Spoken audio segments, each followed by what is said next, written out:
Yeah, the President Trump signed an executive order basically doing away with the National Law Enforcement Misconduct Database, and was in fact a huge waste of time and money and resources.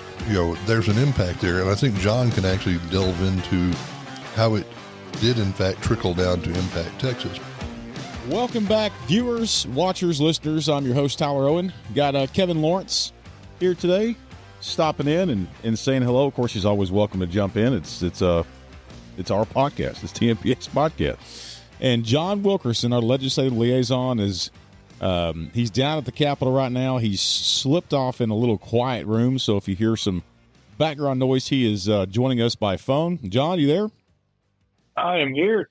Thank you for joining us. We got a little topics we're going to discuss today that I admit that I didn't know about. I had heard some scuttlebutt, but I didn't know the full detail. And so we're going to dive off into a pretty important topic that President Trump just signed an executive order, I believe, getting rid of, and talk about the importance of kind of how it affects, or why it was established and how it's affected John and our legislative team there at the Capitol. So, Kevin? Yeah, the President Trump signed an executive order basically doing away with the National Law Enforcement Misconduct Database that's only been around for 2.5, 3 years now, and was in fact a huge waste of time and money and resources. So that, there's an impact there, and I think John can actually delve into how it did in fact trickle down to impact Texas, because you remember after the mostly peaceful protests in 2020 and 2021, there was a lot of stuff that came out of the state of Texas, mandates about us developing new model policies and so on and so forth. And several of them made reference to this national database and our participation in the national database. I think John can help us out with that. But it kind of went unnoticed by the media that this executive order was signed. And, I got calls and questions from a number of old friends saying, well, what does this mean? What does this mean? And my answer was, it means we're going to stop wasting money on something that didn't work anyway. Yeah. Speaking of friends, the people you were chatting with the other day is several people who you've had on your Facebook Live shows, and talk about the importance of having those relationships before we dive off into John Wilkerson and who those people are. Well, yeah, we're talking about the lawyers from the African-American attorney section of the state bar, Rudy Matire, Steve Foster, Nikki. I'm going to forget Nikki's last name. I'm so sorry, Nikki. But yeah, back in 2000, as a matter of fact, when the protest first started, Steve, who's an old friend, used to work at the Capitol, was general counsel for the Criminal Justice Committee in the Senate. He called me and said, hey, we need to get out in front of this. This is going to be big, and we need to get out in front of it and start talking about facts and not let the rhetoric take control of everything. And I feel like we did a good job of at least keeping our members involved in those conversations. We certainly did not head off the avalanche. Yeah. What was to come? Resulted, what was to come? Well, you want to dive off into J-Dub? How is what Kevin just said? How has it impacted you there at the Capitol with the reporting system? Yeah, so it really hasn't affected much of what we're doing at the Capitol, and I think that Kevin hit on it on the fact that, or one of y'all just hit on the fact that it kind of flew under the radar. Yeah. Kevin wanted me to kind of touch base on how this thing came about and kind of that mess last year. And let me hit off this conversation by saying, Kevin, Tmpa paid for a lot of PTSD treatment for me after the last session because of this bill, and now you're going to rip that scab right off of me. So, Senate Bill 1445 was a pretty crazy time during the last legislative session. You had a bunch of input from a bunch of different groups. A lot of those that were highly supportive of those that were out there peacefully protesting. And they started getting in the ear of the legislators, and, we played a lot of defense last session, specifically on this particular bill. I bet you this bill was rewritten no less than 25, 30 times, trying to get some better protections in there for law enforcement. But that was not the movement of the bill at that time. The movement of the bill was trying to get more increased accountability and transparency and more standards on the law enforcement community. So this particular section of the bill of Senate Bill 1445, what it did is it created a new section under the Occupations Code 1701-169, which requires that the commission being TCOL, submit when a licensee, a police officer or jailer or dispatcher, when their license is revoked, they have to submit it to a designated law enforcement database. So how this thing is really going to affect Texas, I don't think it is. And the reason why I say that is because TCOL, they did not choose that database. So that order was on the National Law Enforcement Accountability Database that was maintained by the Justice Department. Well, and to be clear, wasn't it a situation where the federal government was implying or hinting that states should participate, but it wasn't a mandatory deal? They were threatening to take away grants. I think it's important to point this out. It didn't come through Congress. It was an executive order signed by President Biden. They couldn't get any traction in Congress. So he signed an executive order to create this database.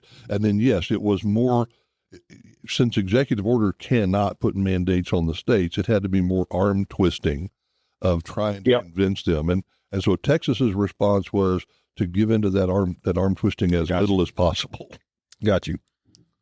Yeah. And so, and so there was no requirement. Agencies could certainly do that. And it's interesting, if you go to that webpage right now, you'll see an update on there in a yellow box that basically says that nobody can, it says right here, user agencies can no longer query or add data to the InLead. So again, where I was going with that is it's not going to really impact Texas how we do things here, and that is because TCOL designated the. Let me see what. Trying to remember what that acronym is. While you're looking that up, Kevin, what was the driving force behind this piece of legislation or executive order being signed? Was it George Floyd? Was it the situation in Memphis? What was there a specific incident that we can recall, or was it just no? It was primarily George Floyd and the fallout from George Floyd. But you remember the whole thing. The push by Campaign Zero goes all the way back to Trayvon Martin and Ferguson at the Michael Brown case. It's interesting because Trayvon wasn't killed by police; he was killed by a private citizen. Yeah, there weren't even any cops involved in the Trayvon Martin case. It was a private security guard, whatever George Zimmerman was. The only cop involved in that was the one on the phone telling Zimmerman, "Stop it! Don't do that." And the one that responded, it's crazy. Yeah, so the one Texas uses is the National Decertification Index that is controlled by the International Association of Directors of Law Enforcement Standards and Training, IDALIST. So in Texas, that's the designated one. So when TCOL has a licensee that they are revoking their license, they will report it to this database. And when an agency in Texas goes to hire an officer, they have to certify that they did in fact check that officer through this database to make sure that they are not decertified. Got you. Okay. And that database still exists, and Texas is still involved in that. The good news is that database is not fraught with all the political influence that the one that was created by executive order included. As a matter of fact, the one that was created by executive order, the one that President Trump has now put a stop to, 75% of the incidents that were reported into that database had to do with border crossings and prisons. Wow. So people who are in prison were complaining, and people who were illegally crossing our border were complaining. That's 75% of what that database was all about. Well, and what's crazy is you had mentioned this the other day, is that theoretically it was in place or put in place to prove bad cops, to identify bad police officers. And I think you said to run them out of the business altogether. It hasn't done that. Not one, as far as we can tell, not one cop has been weeded out of law enforcement because of the existence of that database. Well, here's the golden question for both of you, is that now that President Trump has signed the executive order, is that going to have any weigh in or impact on what now Texas has for TCOL's implementation? Do you think it'll fade out, or you think it'll strengthen or maintain, or how is it going to work for that? My guess is we'll continue with these policies in place for the next couple of sessions until we see what kind of traction we get from them. And if and when we discover that it is yet again a waste of time and resources, Texas will back out of it. JW, you think the same thing? Yeah, I think, as long as we got the data to show that, like Kevin is saying, that, that that there may not be the fruit that they're looking for on this thing. And so once we have that data and we have it armed, we can go to these legislators. And, for now, I can see them asking about it. Hey, what's this doing? I was talking with Gretchen from TCOL earlier, and she mentioned that she's already gotten a couple phone calls from some legislators and, asking questions about, oh, my God, what did this do to our bill that we passed last session? And the answer that she gave is the same answer we're going to give. It doesn't do anything to that legislation. Again, because we don't report to that database that President Biden created. We report to this other one, and the data in this other one is much more accurate because it requires, you can't just go on there and make a general complaint of, oh, this officer talked mean to me. The only way it gets in there is if it's a misconduct complaint that's sustained. Now, we can probably have a 3-hour conversation on whether or not there's proper due process in Texas for all law enforcement. Yeah, because our argument is not. Yeah, there's not. But at the end of the day, I don't know that there's going to be that much uproar. And then also keep in mind, one of the things that we made sure, when I say we, I'm talking about the Tmpa Ledge team, we made sure when 1445 was being passed, we made absolutely sure that there were safeguards put in there, like the earlier language of that draft. I recall having to explain this to legislators because they just could not wrap their head around it. But one of the things is that if an agency, let's say in California, an officer in California has their license revoked, the original language said that officer could not be issued a license in Texas, period. And we're like, whoa, hold on. What if the reason that they were revoked in California was because they moved to Texas? Yeah. And they weren't able to keep up with their training requirements in California. Right. So that's why you see that language on that bill that says that it must be for a reason that TCOL would revoke the license for. And just to be TCOL is clear, not going to.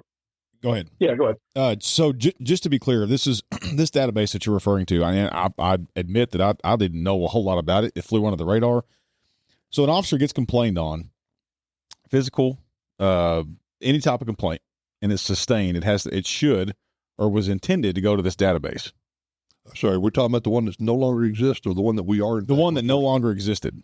The intention was, yes. Yeah. The hope was that it would be the one central repository for all complaints against all law enforcement nationwide eventually. And so now that that's gone, where's all this information that all the hard work, I guess, that was put to identify these quote unquote bad cops?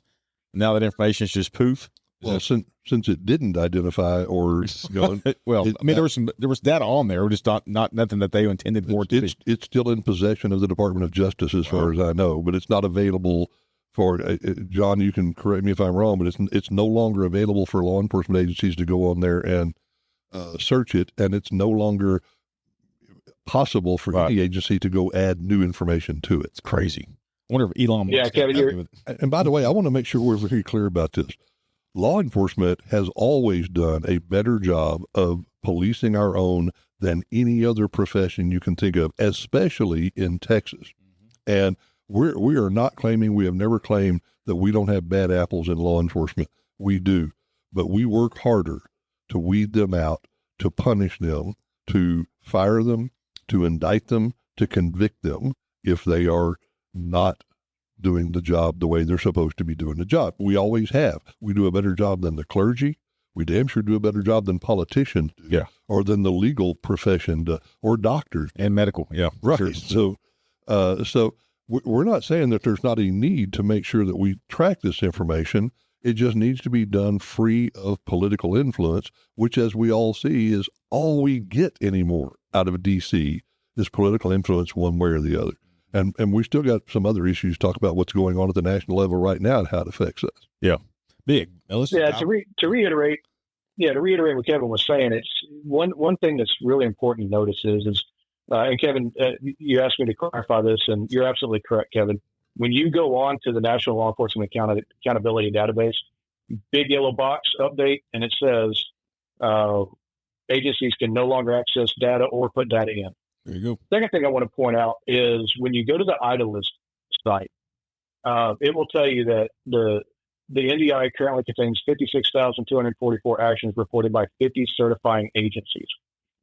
So what that tells me is that more agencies have identified the political influence on that national one that was created by President Biden's executive order. Department heads saw it for what it was. It was a farce. That's all it was. And so most agencies are using this one through IDList, or most state, whatever their version of TCOL is, their post or whatever it may be. More of them have identified this IDList database to be more effective at truly tracking the bad apples and making sure that they can never wear a badge and gun again. By making that information available to the next potential employing agency, which is the right way of doing all this. Right. So, FOP, another issue that was brought up last week was people asking me about what about what DOGE is doing and the trimming of the federal payroll and the federal budget and everything. And I don't want to get in the middle of the politics of that, right. But my response to it was this: people were saying, well, there's really good people losing their jobs simply because we're trying to trim the fat out of the federal budget. And by the way, let's point this out.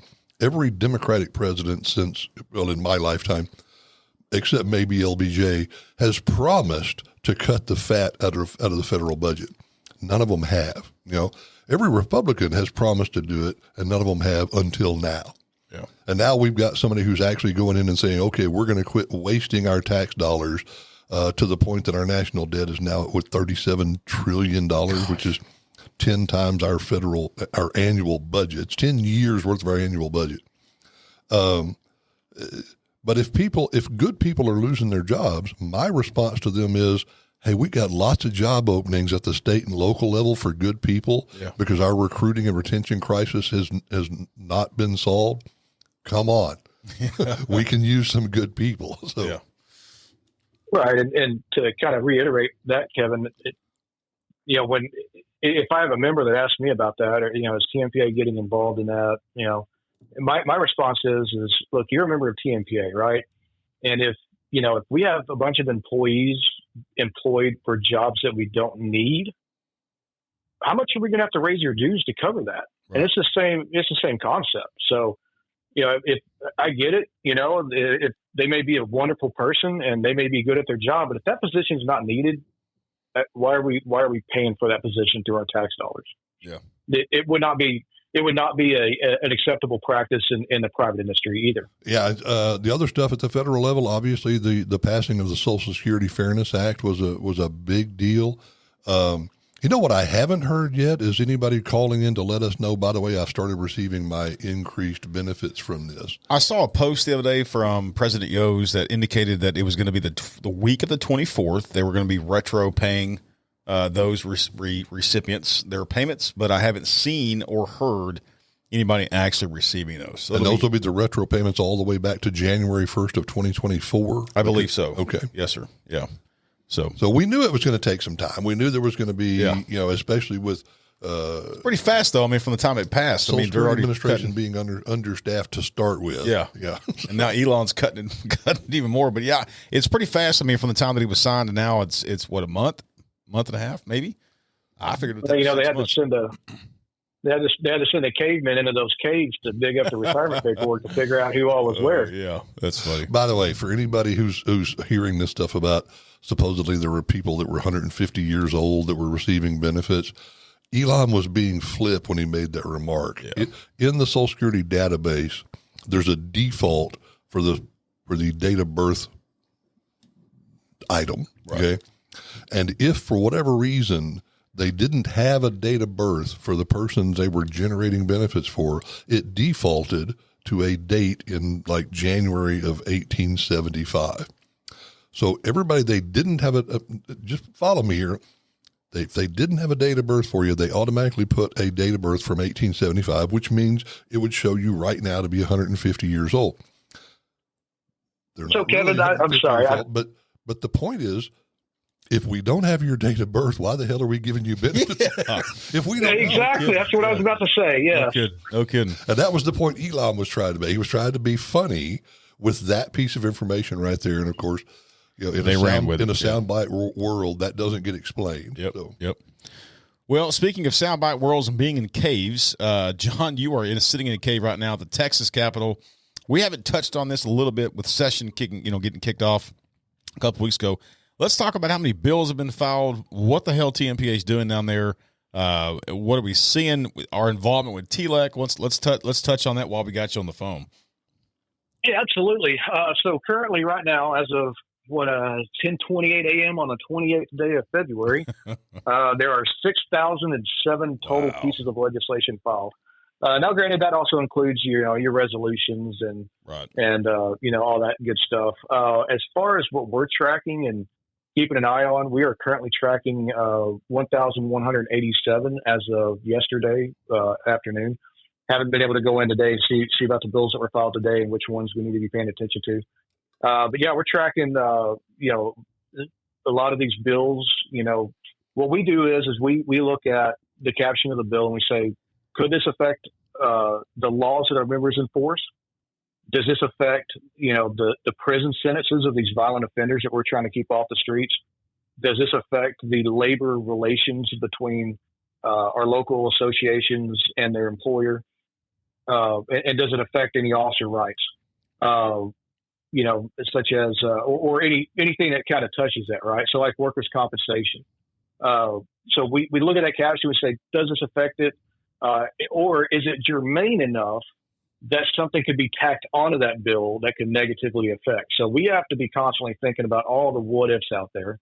And then once we track the bill, if that bill comes up for a hearing, then what we do is Brian and I, and now John's more heavily involved in the legislature. And so on the weekends, we get to sit there and read throughout the bills that are up for a hearing and take sometimes a 12, 13 page bill, condense it down into 4 or 5 sentences of this is how exactly this is going to affect law enforcement.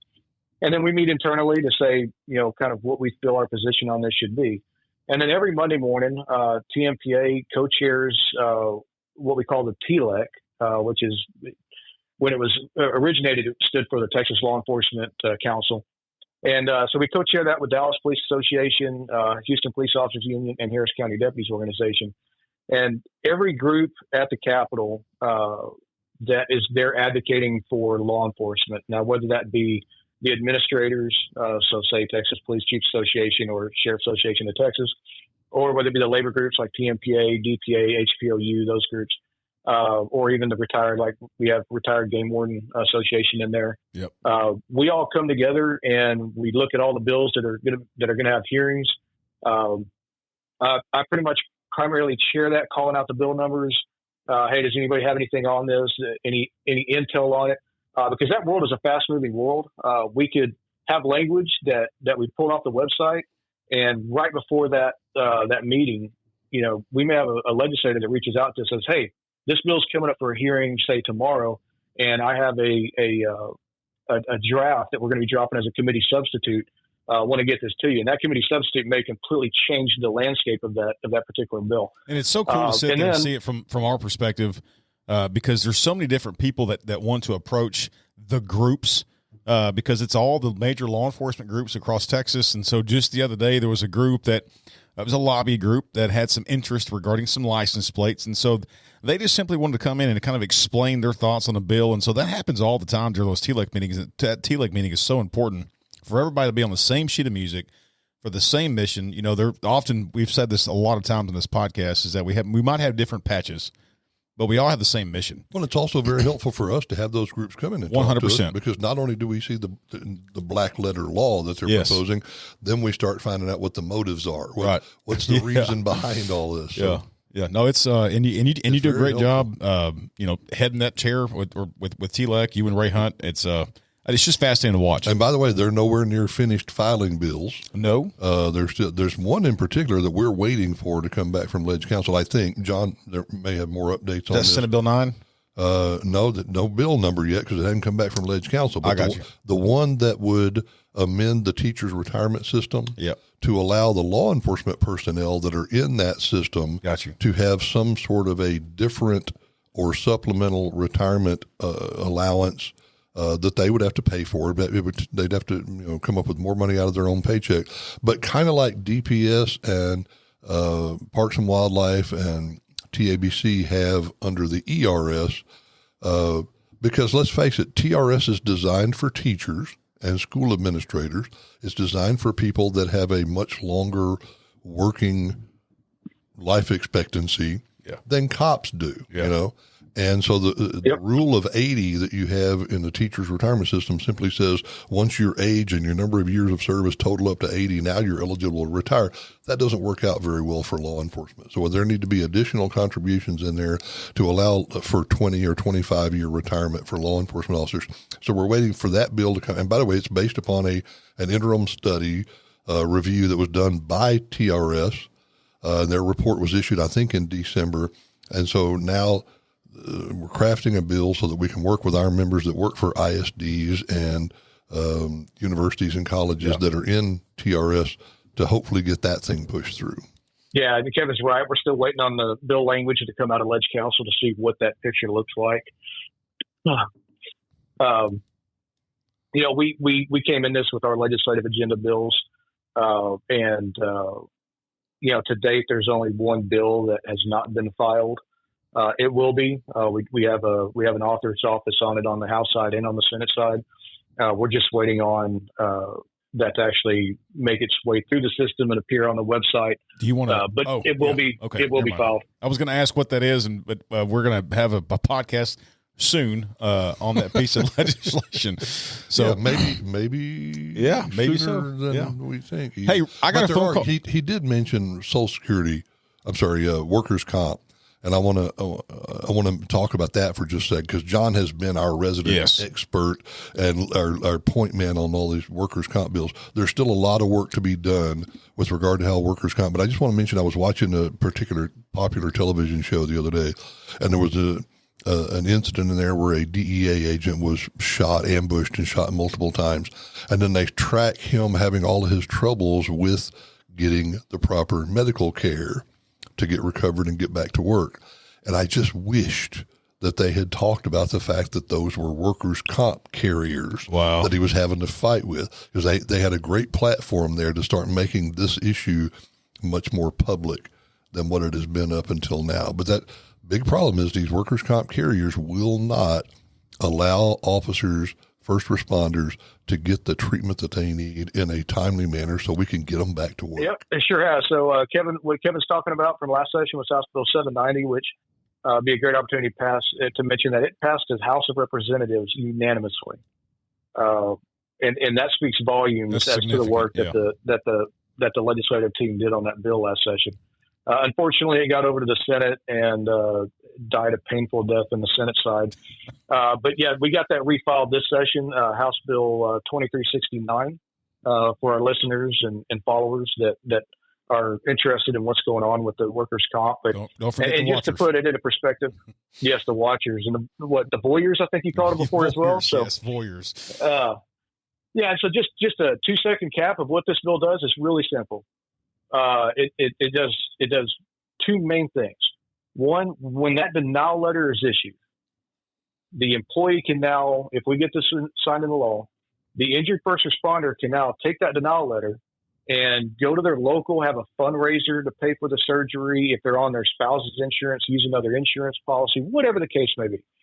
But get fixed, get back to work, then go through the appeal process. And if they win the appeal process, the insurance carrier is going to have to reimburse them the money that they're out. And by the way, the insurance carriers do not want to do that. But then the second aspect of this bill, that will help push this, right? The reason they don't want to do that is because they will then be paying the rates that the individual employee had to pay to get these services, rather than the negotiated rates that they would have paid if they had covered it to start with. Got you. That makes sense. Yes. Yep. And then the other aspect that this bill does is and this is our argument to anybody that argues against this bill. We have a 60-day timeline that's put in there that basically says if the comp carrier does not accept or deny the claim after 60 days, then they own it. They cannot go back and deny the extent of injury. For years and years and years, that's the way that it was always done. But the Supreme Court of Texas abrogated that that rule in the early 2000s. And so what this bill does is if the insurance carrier is doing the right thing, they don't have to worry about that 60-day timeline, because that 60-day timeline only kicks in when the injured first responder requests an examination to define the compensable injury.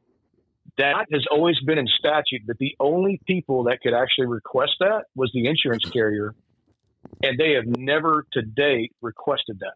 Reason being is because they know if they request that, now there's paper documentation showing what the actual injury is. So what we did is we said, okay, look, if the insurance company, if they're doing the right thing, there's no need for the injured first responder to request that. But if they're not doing it, then now the injured first responder can request that, and that starts at 60-day timeline. Well, how do we feel pretty confident about the Senate side this time, or is it just going to be kind of up in the air and depending on how the wind blows that day? I'm not going to mention the name of the Senate office, but I want our listeners to get an idea of what we're dealing with down there.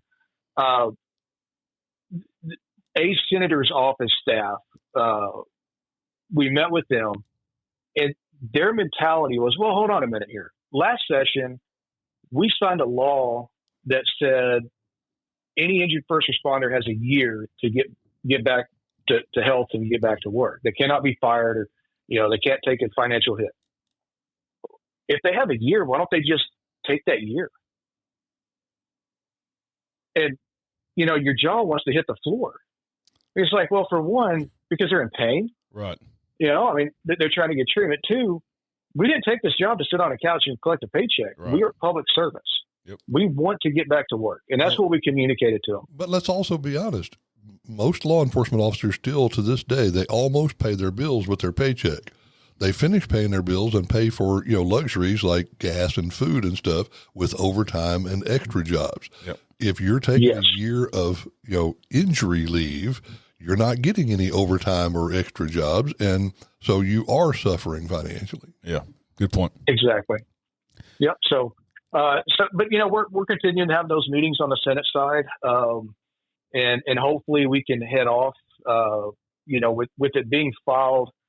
Last session we had to get it through the House first, right? And now that we know, we're pretty confident that we're going to be able to get this through the House. This time, especially, the author of this bill, Representative Patterson, is also the chair of the local and consent calendars. With this being the exact same bill, we're hoping we can push this bill local and consent and get it passed out of the House much quicker. So that allows us to spend more time on the Senate side working those offices. Yeah, I got you. It makes sense. Any other bills that are kind of on the horizon or on our radar that you want the listener to know? There's a lot of bills that are out there. We have our legislative agenda bills. I don't really want to put them out there on our podcast because I don't want the enemies of, and I don't want to say enemies, but those that may be not such big fans of law enforcement. Our foes. We don't want that to our foes. Yes. Not our friendlies. We are trying to get some stuff done, like on the Brady issue. A couple different versions of bills are out there on that. We're trying to find good legislation on that. Another big issue that we had. Go ahead. Just wanted to real quick. So after last session, the Tyler Owen bill, also known as the transfer of certain students of children who are peace officers. What we did on that one is we got that passed, and then we ran into a problem where the school district is saying, well, that bill doesn't say we have to enter into an agreement with this other district. And because we don't have to enter into an agreement, this law doesn't apply to us. Yeah. And so we've already got language that's already filed. It was filed during the pre-filing period by the same author that carried the original bill last session. We made that representative knowledgeable of what these schools were doing. And the author's office is pretty much like, hold my beer, watch this. Let's school go. Districts. Yeah, let's go. Right. And so there's. Good. I just want to point out one of the reasons this is very important is, we want our cops to actually live in the communities that they serve, if at all possible. It makes for a better relationship, but we don't want our families to be suffering or impacted because of that. If dad is out or mom is out arresting certain individuals within that community, we don't want their kid to have to show up at school the next day and suffer the fallout from that. And what was it? I'll be real brief on kind of how this started. We've discussed it before, but what happened to us, and I didn't even think I was a part-time employee when it happened. I just reached out to my state rep. But what happened as I was on a apprehension team for a warrant team. I didn't like to go to the school with all my, insignia police stuff on to see my kids.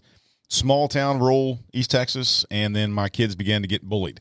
I did some research, and I couldn't transfer my kids, and it was a problem. You could transfer your kids if you're military or if you were an employee of the district, and so that sparked a discussion, and that discussion it highlighted the fact that this is not just a rural East Texas problem. It's a statewide problem, and so thankful that Mitch Landry, Kevin Lawrence, John Wilkerson, all the ledge team kind of jumped on board, and at that time, Chris Patty filed it, and it passed. But like you said, there's some loopholes in it, so our ledge team is trying to get those corrected. Another bill that's really important this session is Senator Huffman's. Is it Senate Bill 9? All these numbers keep crossing. You talking about bill reform? I'm talking about the bill reform bill. I'm almost positive it's Senate Bill 9, and that's talking about these rogue judges. Last time, and there's still a problem with rogue DAs, but we've got some judges that just seem to not get it.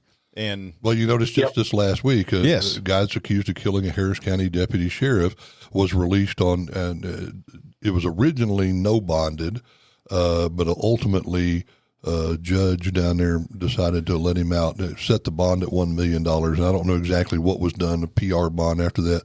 And then I see later on that he's supposedly on house arrest, but his house includes Harris County and every county that's contiguous to Harris County, which is a big area. But that's the kind of stuff. By the way, if you haven't noticed, y'all go to Houston Police Officers Union's Facebook page. They've got a great dialogue going on there between a local defense attorney and who's friends with the judge. Yeah, it's hilarious. That's good stuff. But that's just kind of an over 30,000 viewpoint of kind of what's going on there at the Capitol with our ledge team. And for those that don't know, and I'm sure there's no question about it, they do a phenomenal job. And I mean, 40 hours a week is gone at that point, because I'm sure you guys are blowing and going, probably putting in 70 or 80 during session. So thank y'all for doing what you do. And I'm sure it's like playing chess in your mind every single day with all the bills coming in and out and having to analyze those. So thank y'all from us.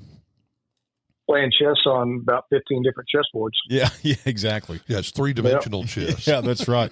JW, exactly. Anything? I know you're busy. You got some committees you got to jump into today. Is there anything else you wanted to let the listener, viewer, watcher, voyeur know about what's going on at the Capitol, or how people can get involved, or if they have any questions on a bill that may pertain to certain situations within their region or law enforcement in general? How can they get in touch with you and the ledge team? Yeah, so just a couple quick points to make on that. You can always go to TMPA's webpage, go to the political lobbying subsection of our page, and we have an interactive bill tracker there, so you can see every bill that we are tracking.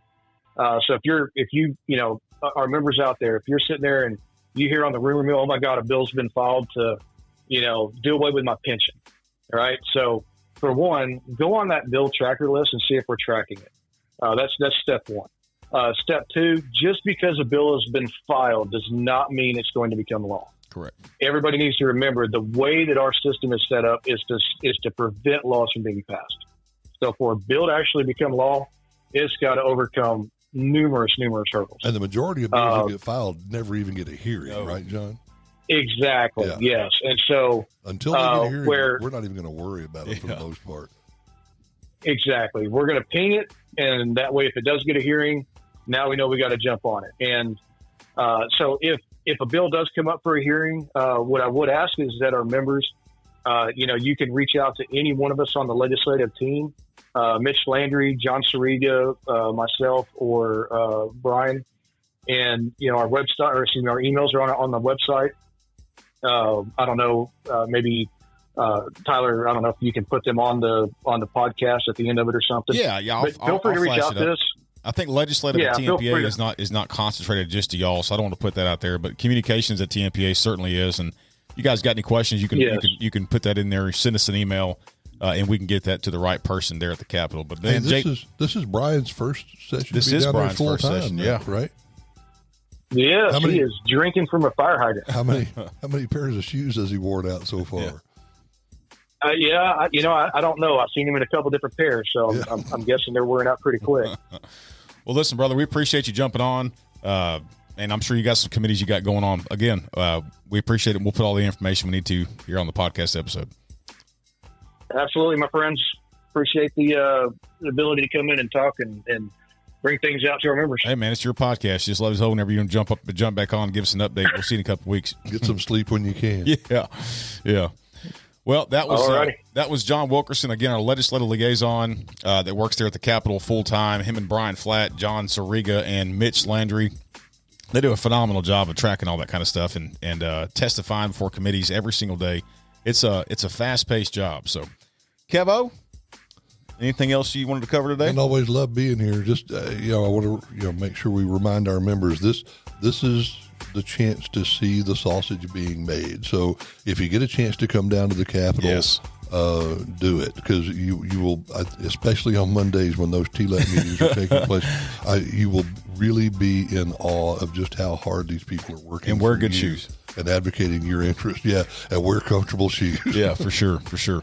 Well, couple things coming up. We got the Texas Peace Officer Memorial. I believe it's April 27th on a Saturday. It's going to be on a Saturday this year, which is different. Yes.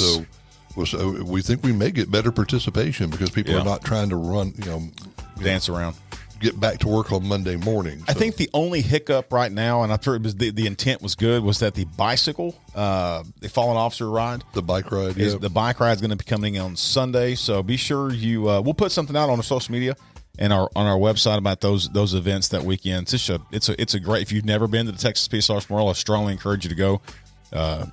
We need to honor our fallen, and those families need to see us honoring those people. So TMPA Board of Directors spring board meeting will be that same weekend. Yes, so it we'll will be coming in on Thursday, meeting Friday, maybe part of Saturday. And, of course, National Police Week is coming up. It is. Starting in May. May the 12th through the 16th. I think you're correct. So we will, of course, have our representatives there. So. Yeah, for sure. And then conference, save the date. That's shortly coming. We're working on the graphic. It is it's not the 75th year for the conference. It is our 75th year being in existence, but we're working on a pretty cool graphic for you guys for this conference, and there's going to be a storefront that you can purchase merch and proudly wear that across the state. So that's going to be coming out. That's going to be July 26th through 27th, that weekend there in Houston, and we'll push some information out whenever that graphic becomes available. Yeah, you got me thinking. I think it technically is the 75th annual conference because we missed a year because of COVID. We missed it. Yeah. Well, maybe. Yeah. So it may actually be. We may have actually gotten back. Kevin is for those that don't know, he's so technical. When I said that the other day, he's like, "Oh, whoa!" I was like, "Okay, boss, it's not exactly 75 years, but anyway." Anything else you want to touch on? Yes, another thing coming up later this year is the National FOP Biennial. That's right. I forgot about that. That will be in August, and there's going to be some stuff on the agenda for that y'all need to pay attention to. And all of you who are FOP members, please keep to it. I'm not going to bring it up right now, but there will be some contentious discussions during that conference. So we'll keep y'all updated. So anyway, hey, well, with all that being said, if you have nothing else, got to go to work. You guys take care. Stay safe. It's getting to be spring season, thank God, and it is warming up outside. So you know what that means: more domestics, more violence, and it's about to get in the busy season for law enforcement. So take care. Stay safe. God bless you, and as always, may God bless Texas. We're out.